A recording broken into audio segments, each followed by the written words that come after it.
Friday NBA slate. Want to quickly give a shout out to Sheets for taking down the showdown on the live sweat again with the chop, but not even that big of a chop, and oddly a chop with some people who had different lineups, which is really weird for NFL.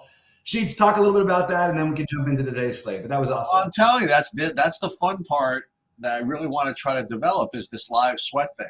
Yeah. And obviously, if somebody we know is deep, that's really good. And if one of us is deep, it's even better. So we were just kind of like, listen, we were just looking at the lobbies, just kind of lamenting our various mistakes and successes that didn't amount to anything. And then all of a sudden, somebody hit a touchdown and got us psyched for it. And then, it was a weird way to chop because, see, what happened was, and I even posted a video on this, I was exactly 0.5 behind somebody. No, what was it? How much was it? 4.5 ahead of somebody or behind somebody. And Puka Nacua rushed for 9 yards, and I had him in the captain, and this guy had him in the flex. And so I made up exactly 4.5 on a 9-yard thing. But, dude, I got to tell you, I ran that video like 30 different times, and he gained 10 yards. I don't want to hear it. I thought that they gave him the 10 yards. No, they gave him 9. Oh, my goodness. That's so that cost Sheets an extra 20,000. Just 20,000, yeah. Yeah, it would have been a big. That's pretty wild. I mean, there was a lot of wild stuff that went your way, but that's a little bit tilting, a little bit. Yeah, that's pretty funny, though, right? Yeah. But obviously that was clearly a lot of fun, and also again, I separated those two slates, and I actually chopped the 180, the showdown there for like 900 with only 10 people actually. Oh. Or not even, maybe 5 people. Nice. And it was fun stuff. But we got a lot of opportunities for, listen, in DFS and in GPPs, as you know, all you need is one, right? Right. Fortunately, I do well enough with kind of these mid-rangers to Right. just to keep me going, whatever. But we're looking for, man. We're looking for the 6 figs. That's what we're looking to do. And there's plenty of opportunities between tonight's NBA and the various different 2-game, single game, 9-game slates coming up. And then you get to that last week, which is for most people a complete shit show. But you seem to really be on top of all the different variations of week 19 or whatever that week is, where no one you've heard of is playing. Listen, and here's the thing about Bobby: any slate, any contest that requires more work than most people are willing to do is one that Bobby's usually really good at. So let's get after it today, I suppose. Let's get after it. Yeah, I like this 6-gamer. I was very disappointed that we're going to have this mega chalk, but we're going to have to figure out what to do with this because I just like the slate as it stood yesterday. I was looking at lineups last night and I thought, oh, this is going to be a fun one. Now it's going to be a lot of chalk, and then we're going to have to find some ways to differentiate, which is fine. It's just a little different than what I thought we were going to be doing today because I wasn't prepared for the Dallas. Oh, and by the way, just to recap the NBA from last night, since we are technically an NBA show, I had 1,000,000% Sam Merrill, so I lost. That's my summary of the main. I profited, but I did not unfortunately profit for the State Kings people because I don't sell my $40 single entry packages because they're just too good to load.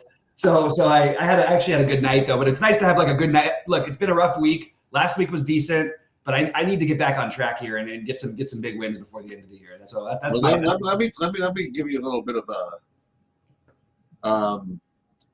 let me give you a little bit of advice. I would, and this is what I do. I always post everything. Okay. I would post everything, but honestly, the amount of time it would take to. I know. I hear you. I get it. I totally agree. Sometimes there's the $40. Am I selling the $12 pick and roll packages because it would take so long? And Snake Kings, shout out to you. You guys got to do a better job of making it easier. I would love a much easier way to just post a bunch of stuff that I've posted before without having to access it from you know what I mean? It's But or we could just have the hashtag intern that we've been threatening to get. No, seriously. I mean, because the thing is that it's just I would love to do it. I have no not trying to hold anything back, but I would sell everything. It's just a matter of to load $12 and $5 single entry packages and have 100 different tournaments that you're playing that are $5. I know. There, it just doesn't make that much sense. And also, why am I saying I'll sell a $5 package separate to be kind to the State Kings people. But obviously, if I ever won a bunch on a night where I had a lot of State Kings, I would obviously give people money back and probably then some if I forgot to post a package that was significant enough.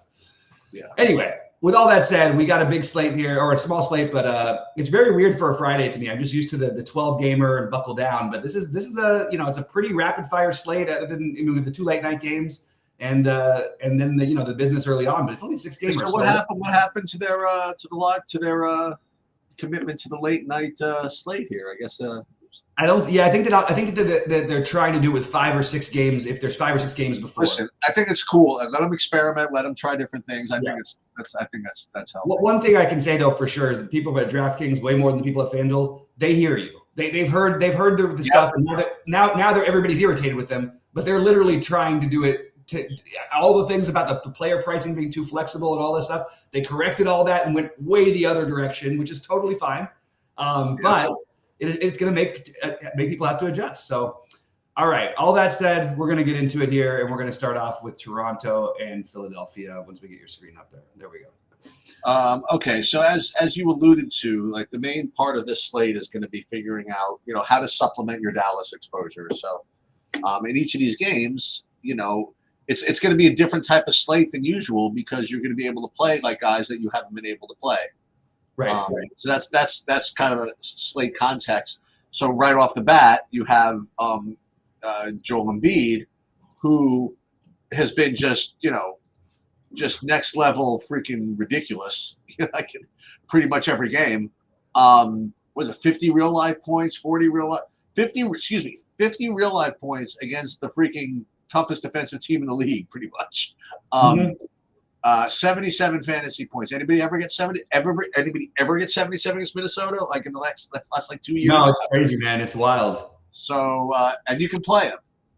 So I imagine he's going to be, instead of the usual 4% owned of these guys, probably 25 or something like that, because there are other guys you can play also. But I definitely like Embiid. I don't know what else I'm getting. Maybe some Siakam from Toronto. I'm just kind of looking, and none of the other Philly guys pop up. None of the other Toronto guys pop up. Is it a Scotty Barnes night? I mean, it doesn't seem like it's an anything night against Philly. So I don't know. I guess Embiid or nothing, maybe. Yeah, it doesn't feel like the most appealing game, but I think it's always different because if we talk about this game on a 13 gamer like we did other ones, I would just say, okay, just forget about Toronto. But low-owned pieces are definitely going to be, interesting. It's obviously not a great matchup, but like Schroeder has been. It's actually not a bad matchup either. It's like right down the middle for point guards. Schroeder has been like the popular sort of, at least early in the day, the guy who everybody wants to play, who is just not hitting his value ever. And I just think it's kind of like a little bit interesting. He'll be totally unknown tonight. His price hasn't changed, which is really rare. So some combination of one of the 4 from Toronto certainly makes some sense. Podol, the issue with the Embiid thing is, are they better off with Podol? Do they want Precious on him? It's the same old thing. Do you want the big, strong, slow guy, or do you want the smaller, more agile, athletic guy? And Embiid sort of dominates both, so it's hard to know what they're going to do. So if I'm just a little worried, Precious is starting. Precious played more minutes, I think, in the last game than Siakam did. I'm sorry, than Podol did. So the centers thing. All this to say that my favorite piece would probably be Siakam, but I think that we can definitely look at other things. And Siakam has just had a really rough real life season. But if there's one place to attack Philadelphia, it's from the 4 spot, and that's where he's playing. So Embiid, I think, is a tremendous play as always. This is a ridiculous price on him, especially now that we have value. It didn't seem that ridiculous when we didn't have any value. I'm just going to say, like, Embiid is like averaging like 6xing this price for the season. Like, I don't even know how we're supposed to, what's he at 64.7 on 11.2 salary. That seems like the easiest place to start the slate. So I will agree that Embiid is an awesome play. What I will say though, why are we not, no one's going to play Tyrese Maxey. 8,700, his price dropped a little, massive ceiling. I think Maxey is a terrific pivot off of Embiid.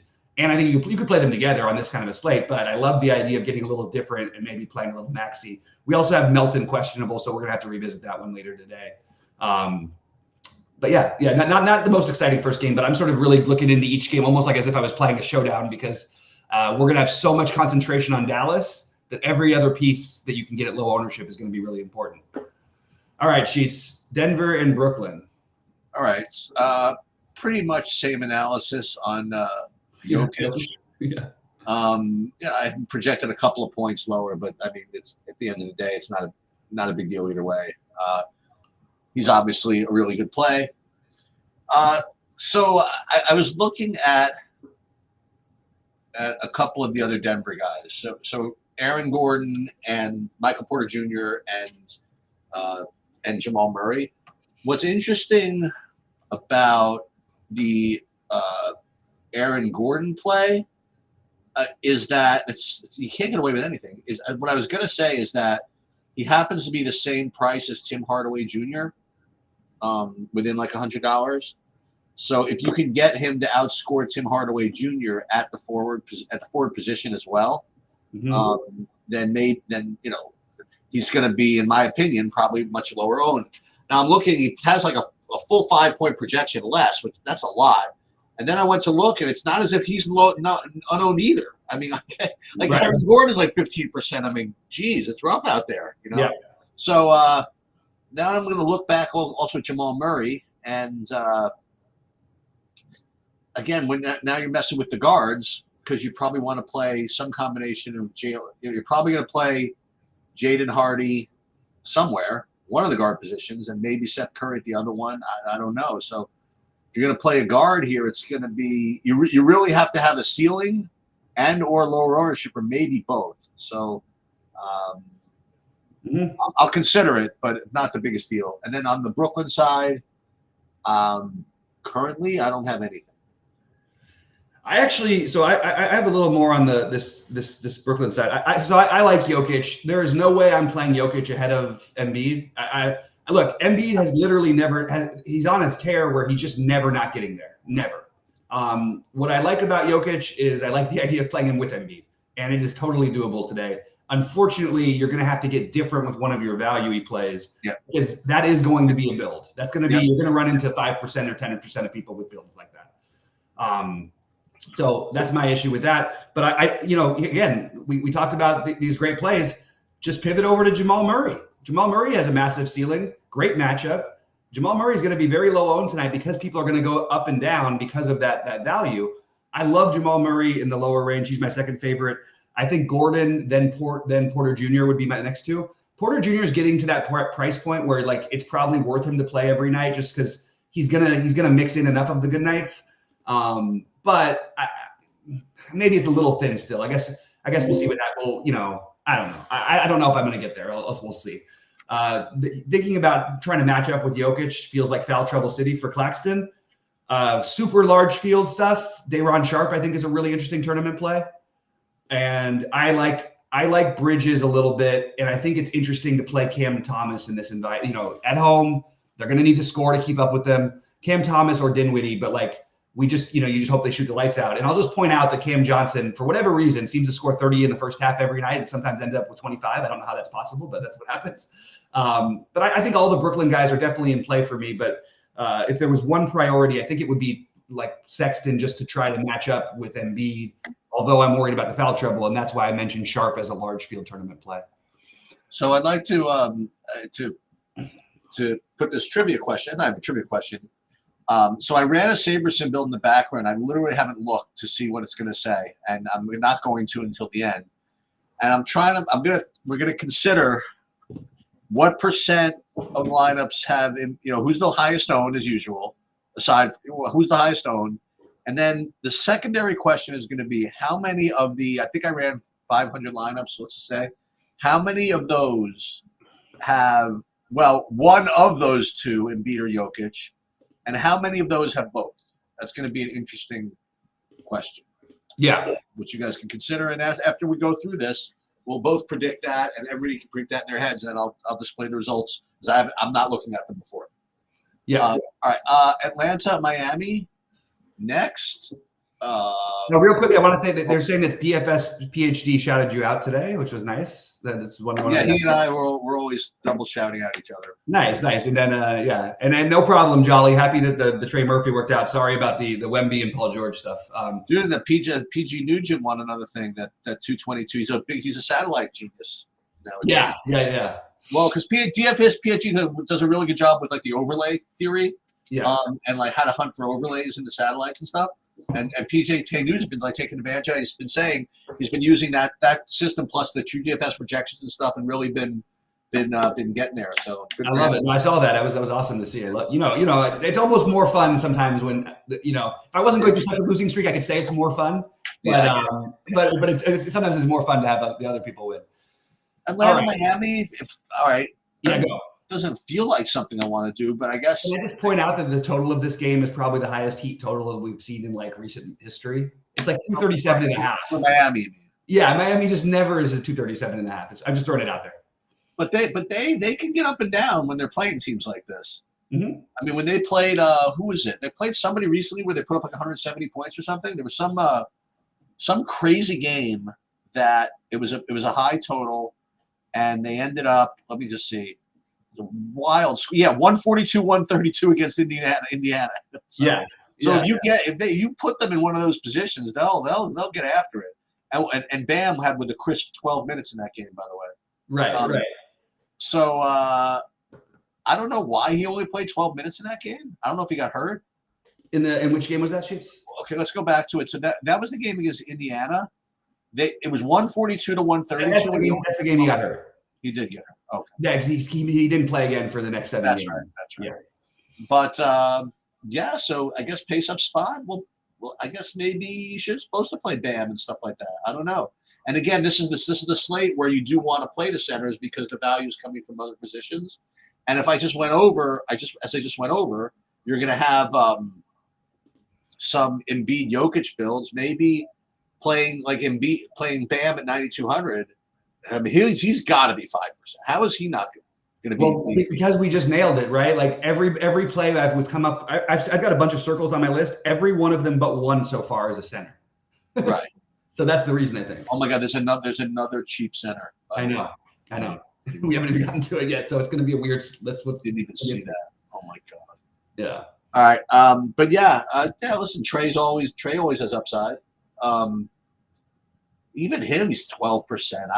I want like 3% on that guy today. You know what I mean? Like I don't think I want 10% on him. I don't know. What do you like anything here?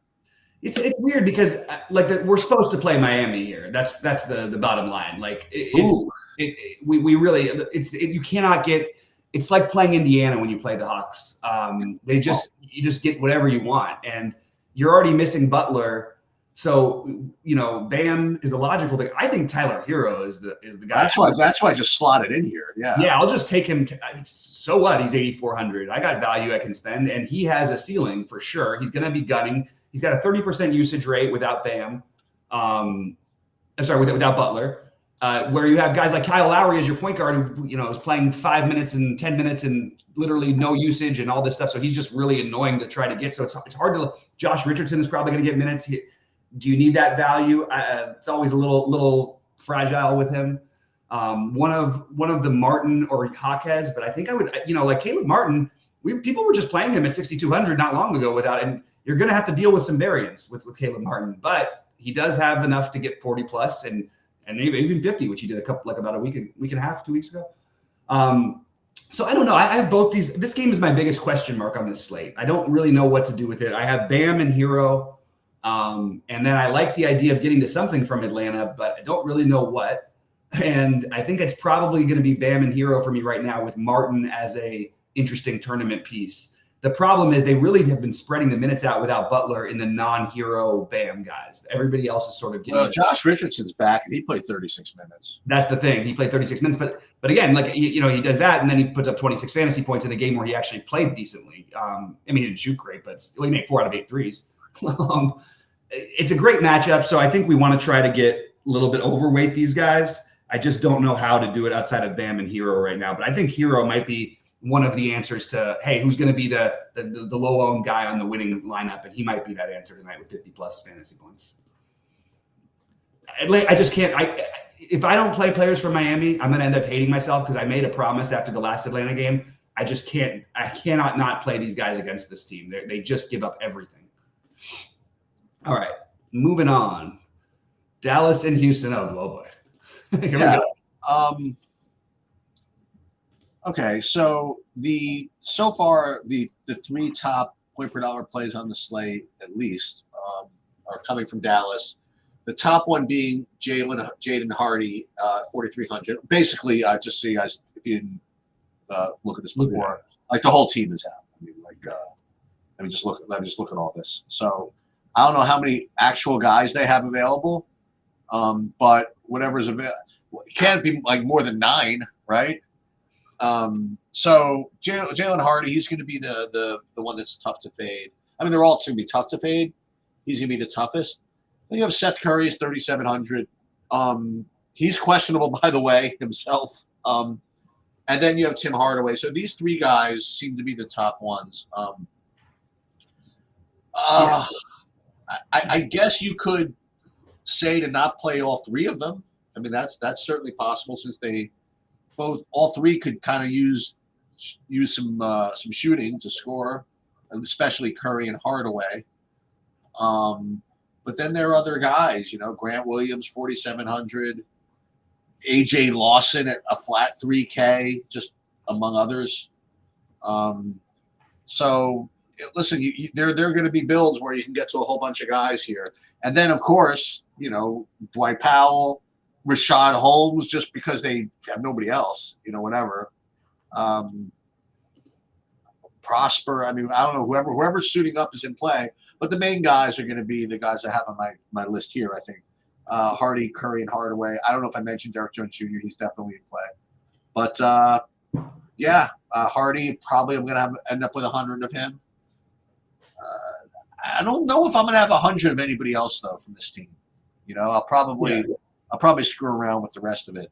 And look, and obviously, to be a purist, you probably want to play Houston guys. And to me, that's, 3 obvious guys are Sengun,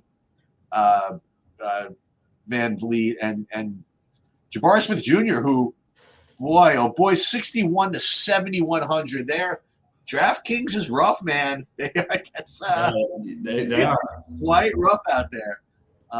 But yeah, I mean, you can obviously stack this game, and it's not going to be completely earth-shattering, but that's what I got.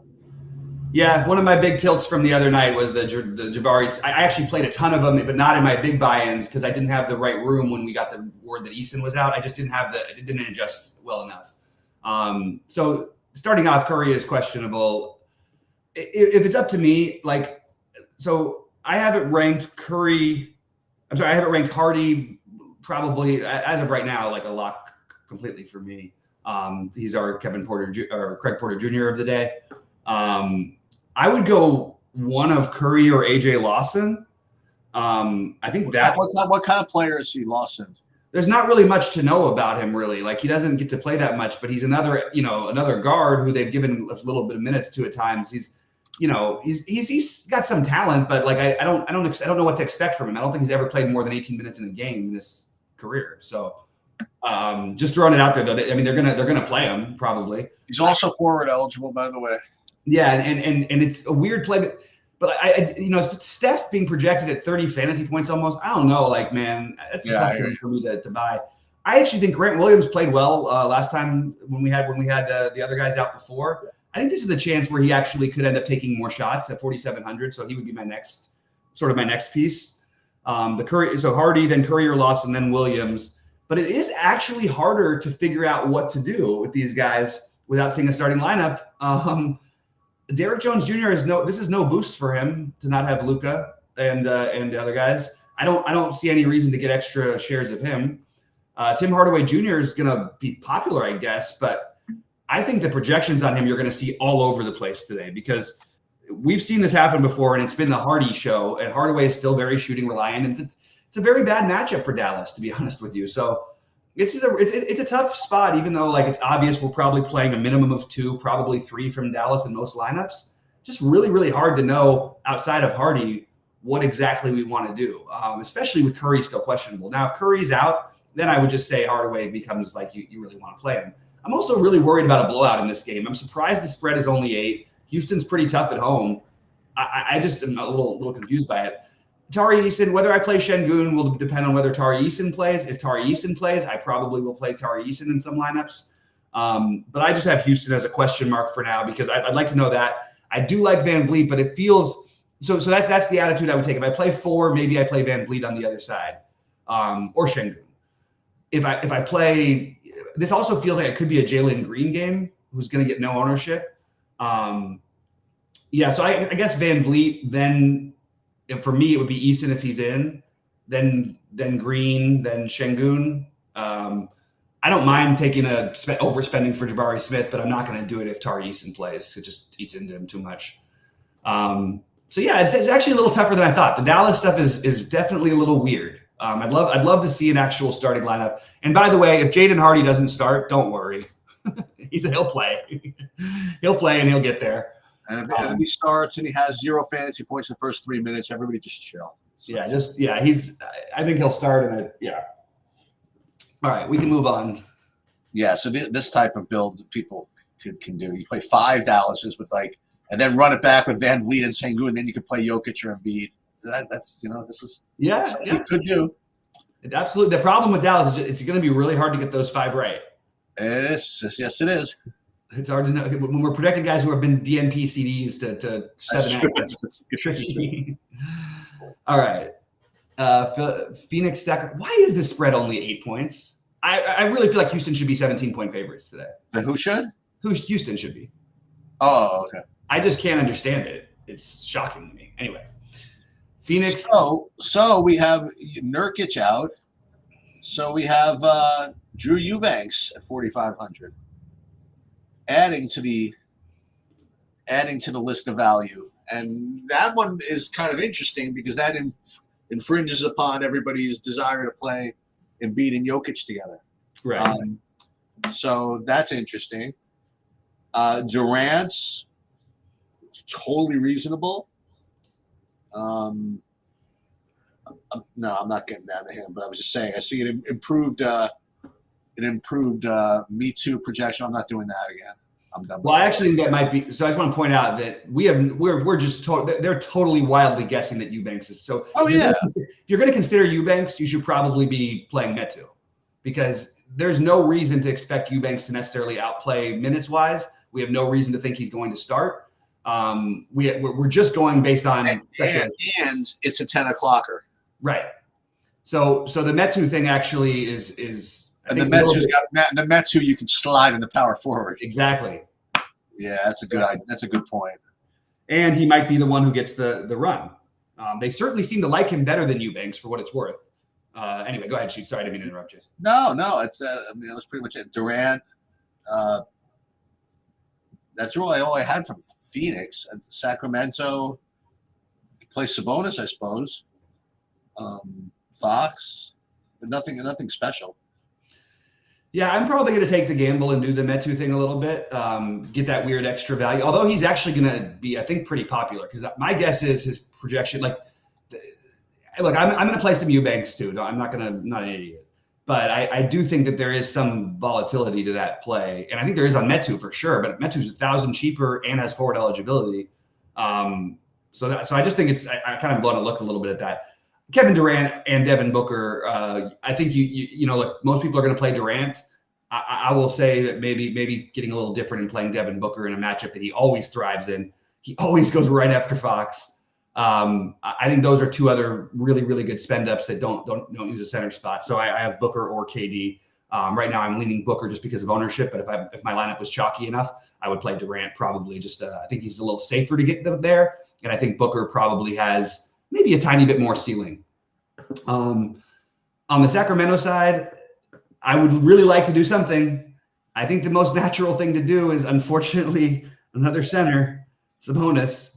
And there's only one reason his ownership will be low today, and that's just because there's so many other options. Yeah. But he is as good. He's gonna smash so hard in this game. He should, right? He's not. I mean, come on. It's Eubanks and Metu. And look, I just don't see how they match up. So I like the Sabonis idea a little bit. Fox is going to be the one that's a little bit easier to get to.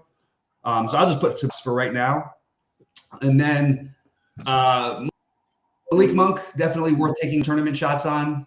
No one else who stands out for me, but the main ones are Mr. Fox with Booker or KD on the other side. And there you go. I'll tell you, you get 60 out of Sabonis, or even 55. That's the way you can get like that. That's the way that Jokic and Embiid need like 90 to beat you. Yeah. Absolutely. John, about who's the Merrill from Dallas? There's no Merrill in Dallas. Not from Dallas. Merrill on. Yeah. But he's not. Is there another Merrill from Dallas? I don't know. I don't think so. I mean, I'm looking at. Who's the guy that's going to be the Merrill from Dallas? Oh, that's just. Who's the guy that's going to bust or get injured or something? Yeah. That's or the guy who's going to make 10 threes. I don't know which is the question. Or the guy. No, he's talking about the other. He's tacitly asking if Hardaway is going to bust. Not Hardaway. If Curry is going to bust, I think. Yeah, the only safe play on Dallas right now to me is Hardy, but I'm guarantee you 3 of them or 4 of them minimum are going to just absolutely smash. I just don't know. There's just Now, but like you said, I mean, it is a slow game. Houston plays good defense. It is, but it's weird. Like the total's higher than I thought it would be. I do not understand. And by the way, that's probably what I'll do when I get out of here. It really sucks to bet on the team. I mean, Houston -8 just feels like I don't even know how that game is only. I have no idea why it's only 8. Like it makes no sense to me why it's not 17. Because it's not like they just lost Luka. Also, they lost their top 3 guys this season that are all gone, and it's not like they have somebody to fill in for it. So what do they have on the draft? 8. They're 8.5. Yeah, I love that. That's one. That feels like a winner. I hope I'm. Look, my tournament lineups are going to hope I'm wrong because I'm going to try and make a little stack there. But either way, Hardy's going to get there anyway. I loved Houston and I love the under in that game. So just to give you there's my free bet of the day that I'm getting to. So, all right, should we close it out? Yeah. So. Washington, Golden State. As mentioned before, by the way, Daniel Gafford played another 30 minutes. And as we discussed, by the way, he had 45 fantasy points again. He did have like 32 at the half. Just letting you know. Well, no, but that's pretty good though. It's a good second half for him. Yeah. But he's well, I'm not counting on him getting 4 steals all too often. Yeah. As in, like never. But like against Portland, it almost feels like you got to throw the numbers out. Oh, I know what happened. He fouled out of this game. Oh wow, that's what happened. He fouled out and still had 45 fantasy points. Somehow they won too. Now this is a back-to-back for Washington, going into Golden State, coming off of a 1-point win in Portland. That they are going to get blitzed in this game. Yeah. So what does this mean? But somebody's going to take a 7,000 shots tonight. Do you know who that person is? It will be. Yes, I do know who that person is, and we're going to get to that in a second. Yeah. But first for Washington, I think Gafford's a little bit low on the list today, especially on a back-to-back. I'm not going to do that. But I imagine that Senor Poole is going to be very interested in shooting the ball in this particular game, especially considering he's been playing better. He's a little bit, yeah. He's shooting better, yeah. He's been shooting better, and he's coming back to Golden State. And I mean, I sort of have to play some. Yeah, you know what I mean. I just sort of do. I agree. He's not going to project like there's anything you want to play, and you can't really quantify how much he wants to shoot, but he's just going to shoot. I don't know what else to say. Golden State, not too much, if in anything. Curry, Paul, I don't know. This game's going to be a shit show, I think. But well, you know what? For the brand, I'll do a little Jordan Poole. Yeah, I love Jonathan Kuminga on that. So I'm in on Jordan Poole. I don't care. I'm not gonna like this is not a play that I'm recommending you make a staple. He's not a core play or anything like that. We play tournaments. You see this is the spot. Unfortunately, he played 34 minutes last night. I think he's gonna come in and try and do as much as he can. And look, it might work. Kuminga's the guy with the most interest to me on the other side. It's interesting because Steph, who like never hasn't done anything, and I mean he's actually been good in real life, but like he's projected to have ownership tonight for the first time just because people can spend in the guard spots. So you kind of see how the builds are going to work out. These guards like Steph and all the spend all the way ups that aren't centers are going to be really popular. Like Kevin Durant is going to be probably pretty popular by the end of the day. Curry is going to have some ownership. Kuminga, I think, is interesting because this is the kind of game environment where I think he thrives. Now, anybody who rostered him the other night has every right to feel a little frustrated because I think he had 27 in the first quarter and he ended up with 32. So it's certainly no sure thing with Kuminga, and he's probably going to have some ownership. But I do like him tonight in this matchup for what it's worth. Podziemski, if he plays, is probably my second favorite play. And that's pretty much it. If Podziemski doesn't play, I'd like to rerun some stuff. The one that you could consider for large field would be Clay. Clay has been much better shooting the ball. He's actually been unbelievable shooting the ball, and he's taking a ton of threes again. So it's not leading to monster fantasy games, putting up 46, 38, 38, and 41 in his last three. But man, that's a lot better than it had been all season. And he's taking, the number of shots you love to see. You love to see when guys are taking 10 to 15 threes that are, one of the best shooters of all time. So I am absolutely on board with a little bit of Klay Thompson. Kuminga, though, being my favorite play in that on the Golden State side. I think that, by the way, Kuzma's like a tournament play like every night, isn't he? Absolutely. The only reason I didn't mention him was because I was focused on the idea of the pool thing. And I am still also like very worried this game doesn't stay close. Sure. But yeah, Kuzma, I mean, he played 37 minutes last night. It was awesome. Put up 53 fantasy points. Sure.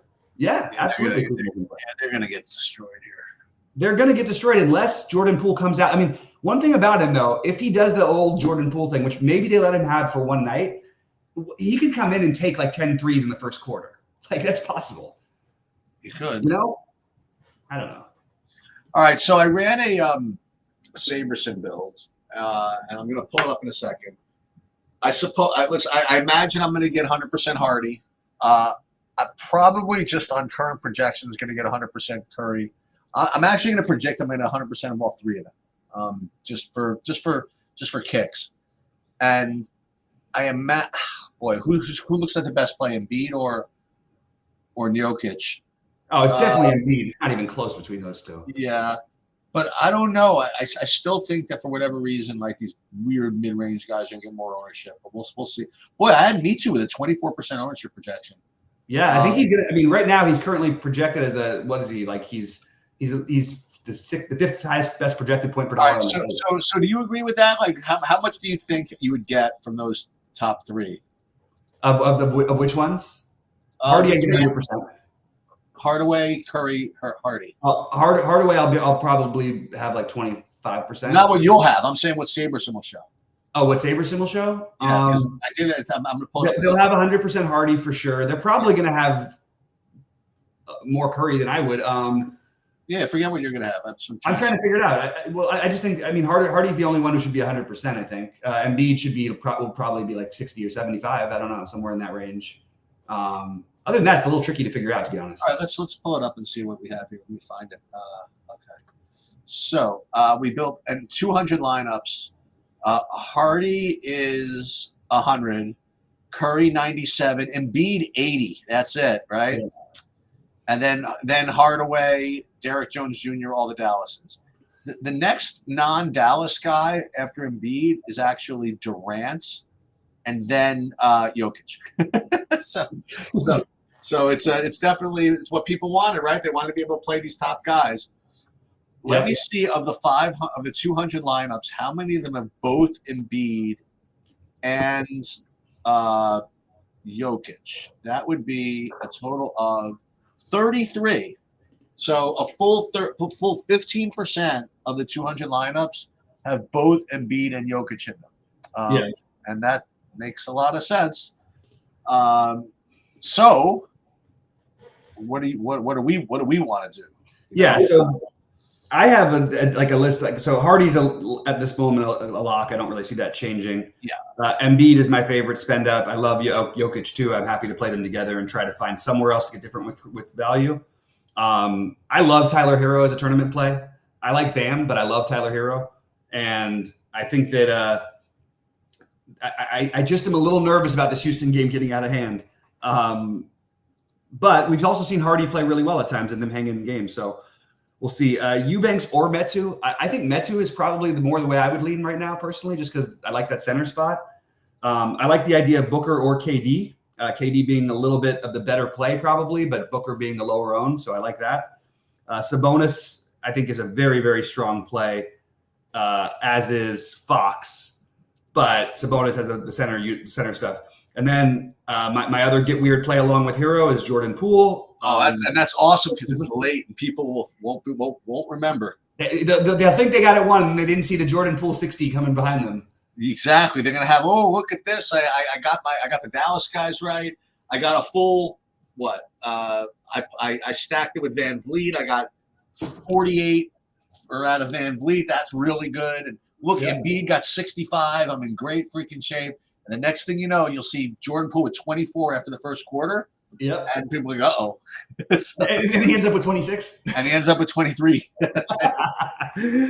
So that's two turnovers and out, right? Yeah, exactly. If you did want to make some weird plays today, I just want to throw out there is a couple of things that I think make some sense. I think you should consider some of these guys. I mean, look, it's super large field, but I mentioned the Day'Ron Sharp thing. I think that there actually is a potential there. I think that the other one, there's some weird ones for sure. The other one that stood out to me, who was it? It was not Met. Oh, there was another one. Shoot, I lost it. I lost whoever it was. Well, it's gonna listen. It's also going to be a very interesting construction slate because you know if you run optimals, you'll get like five, like I mentioned, like 5 Dallases. Do you want to do that? You know what I mean? Yeah. Or do you want to do min whatever? So like for example, I'm getting of these 200 lineups. Yeah, like 50% of them have 5 Dallases. And are the rest? How many are 4? And 44% are 4. Yeah, that's and the rest are 3. Yeah, so I think that you can make the min 3 rule. The problem is I do think it's hard to know like who's going to get the minutes for them, and they actually. I'm not interested in making the min 3 rule. I'm kind of making. I want to kind of make a max 3 rule. Yeah, maybe I think max 3 is a little tricky. I guess it depends how many lineups. Well, it's tricky. It's risky, is what it is, because most people are going to. Not most people. A lot of people are going to do these 4 and 5s. So you play 3. Shuffle. Hope you get the others right. Hope you get the ones right. You know what you could do? I mean, honestly, you could play just the Hardy. You play the 3 best players. Play Hardy, whoever that is. Right? You play Hardy. You play Hardy, Hardaway, and Curry, and then hope all the other guys bust. I mean, you can do that. Well, I think Curry. I think Seth Curry is one of the most likely guys to bust. He probably is because of his shooting. More than bust, it's just he's more likely to get like 20 fantasy points than anything else. So the only guy that we know for sure, again, like I've said this already, that's going to smash is going to be Rashard Holmes, right? I mean, 100%. That was my other one. That was the one. You just nailed it. So that's the absolute get crazy play because, and also like, look, they're going to need the center minutes against Şengün, and you have Holmes sitting right there with Powell who could get in foul trouble. They didn't need him so much the other night. The Holmes thing, we thought they would go differently against Denver, but look, that these are giant field plays. If you play, just do everything chalky if you can, and then play one. This is what I'm going to do. What an amazing world that like 2 games ago on like a relatively full slate, like Rashard Holmes was like 100% owned. Yeah, and now we're saying okay. Now where Dallas has no players, like everybody's out, and he's going to be like 8%. We're like, ooh, that's a pretty good gamble that we want to take. I don't think he's going to be 8%. I think he's going to be 0%. Right, exactly. I don't think anybody in the world is playing Rashawn Holmes tonight, and I will throw it into one of the lotteries. I'll throw in a Rashawn Holmes and Day'Ron Sharp lineup, and just have no chance to have anybody come near me. Well, wait. Well, let's hold on a second before we even get too much like this. How many players are there going to be on the roster? I mean, 9? They've got plenty of guys. Oh, they do. Okay. Yeah, right. They've got right now. They could dress. I think they're dressing 12, and I think the 10 are projected to play. So it's pretty much the same. Oh, okay. Yeah. What I was going to say is I would even be more aggressive than that. I would say that you're supposed to play these guys, Sharp and Holmes, because if they only had 9, I mean, how are they not playing? Who's Sharp? Didn't you say De'Ron Sharp? Didn't you say? Oh no, that's for Brooklyn. Oh, sorry about that. Okay. That was my totally weird one, but it works every now and then. I mean, he put up 33 in the last game. Yeah. Anyway, all right. Well, it should be a fun one. I'll be live at 6. Sheets. I'm guessing you're not probably going to be around tonight. No, I'm good actually. Oh, awesome! Wow, we got Sheets for a Friday. That'd be awesome. Yep. All right, guys, we're going to do a football show for tomorrow's slate now, and good luck.